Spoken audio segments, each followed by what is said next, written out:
Yabona mina mfethu, ivisa yami ithi noma ngabe ngiyalibona ithuba engingalisebenzisa ukwenza extra income, akumele ngilisebenzise.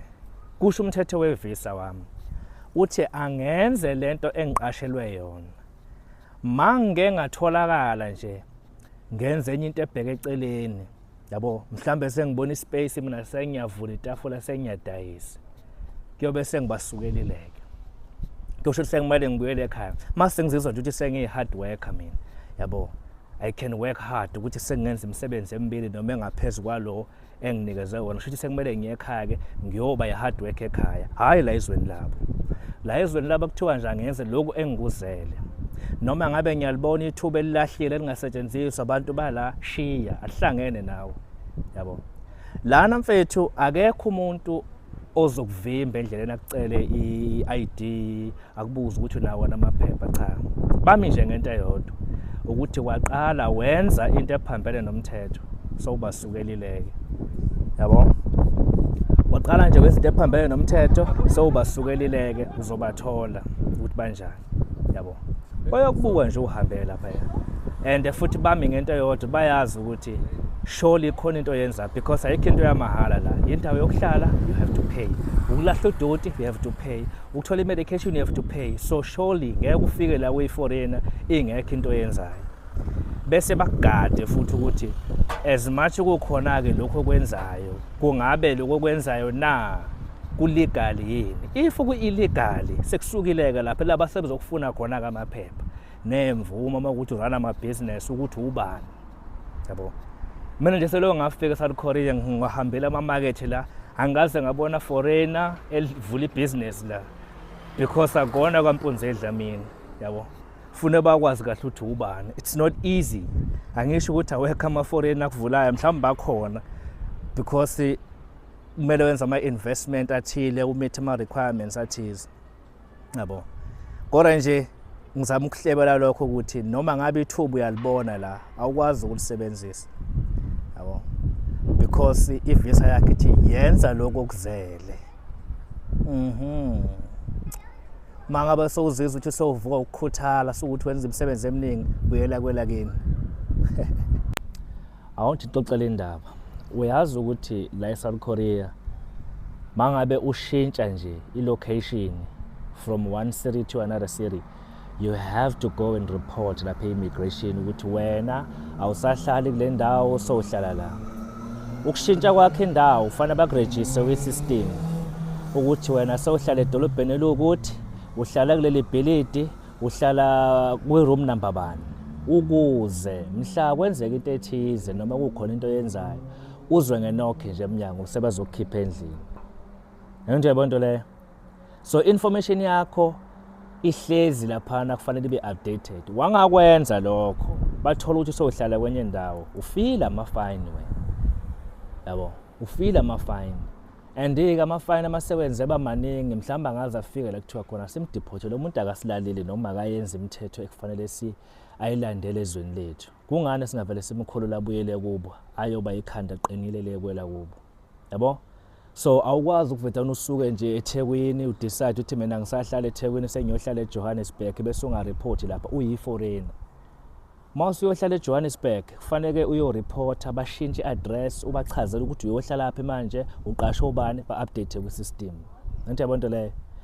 Yonke into wena oyenzayo la bayakwazi ukuthola ukuthi ubani oyenzile.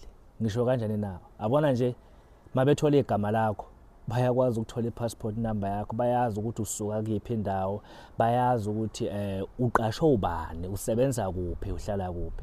Ngegama lelodwa noma inamba noma ngabe ama-details akho abatholile, they get everything, yabo. Ingathola ibank noma ngabe ubani oyidingayo, bayakwazi ukuphantsha kwi-system yabo kuvele yonke into ngawe, yabo.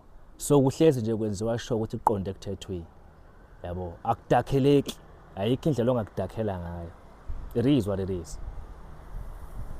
South Korea. Pa.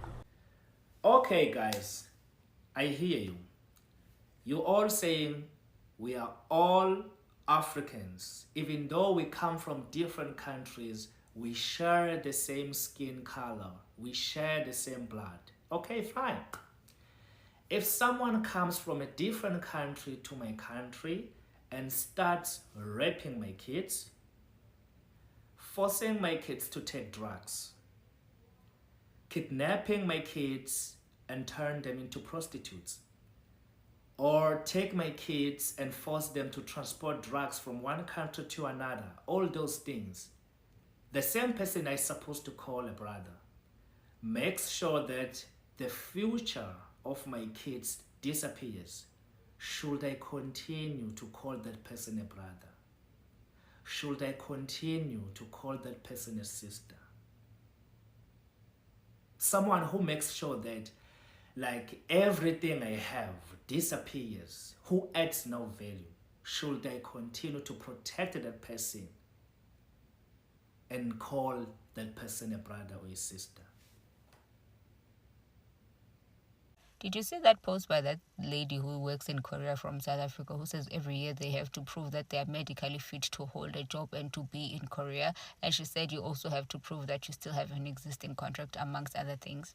And she said that when we want to implement the same thing in South Africa, South Africans cry that we're xenophobic because our leaders have misled us to tell us that the borders must be open for everybody without actually you having intellectual conversations about the repercussions of that. The same leaders don't have to stand in line in clinics and find that there's no medication because places are overpopulated by illegal foreigners. The same leaders are very safe in their houses. They do not stand the risk of having umdana just going to the spaza and dying from poisonous food. The same leader will always have clean running water to his or her house, by the way. The same leaders do not suffer this thing of zoning every January when you are crying because your child has been sent 22 billion kilometers away from their home. Bona, their kids are very comfortable in a private school. The same South Africans who are crying xenophobia every time we try to instill laws that protect the average South African are the same ones who are going to be crying service delivery, who are going to say, why doesn't the government do anything? That is why our state now has become a grant-dependent state. No one is fighting legal foreigners. We are fighting illegal foreigners, people that are putting a heavy load onto the system without making any contribution. Legal foreigners contribute to the tax. Legal foreigners contribute to building of the country. They are part of the economy. But the illegal ones are the ones that are putting a strain on the country, therefore disadvantaging your children as well. Just now, people were complaining how many children of foreigners are actually in schools that are close to their homes. But now they are getting first preferences as the foreigners. While when now you have to run again 22 billion kilometers just to send your kids to school. I think we are over sentimental about everything in the country and we're too emotional, and that's why most of our problems will never be solved. And that's why politicians keep getting away with doing nothing, because they will play with your emotions every time elections are coming near, and you believe them because they understand all they have to do is play the emotional card and they win. You will never find a South African in another country illegally there running a business successfully. Never. But in South Africa, you will find that the real South Africans, the average South Africans, will not have a job or do not find job opportunities. In fact, they are even bullied into renting spaces from illegal foreigners in their own country. When we want to control that, we xenophobe. Hello Mzansi, welcome to Mgozi waseMzansi. Nangibhoti lohlala eSouth Korea, he's sending a message to my foreigners ukhulumana ngendaba yokuthi eSouth Korea kude matendela ketendele njengase-South Africa ukuthi umuntu uyafika avule amabhizinisi ningamadi ukuthi ungubani kwendakalani ngaye. Uthi eSouth Korea umthetho khona uqine ngendlela lesimanga.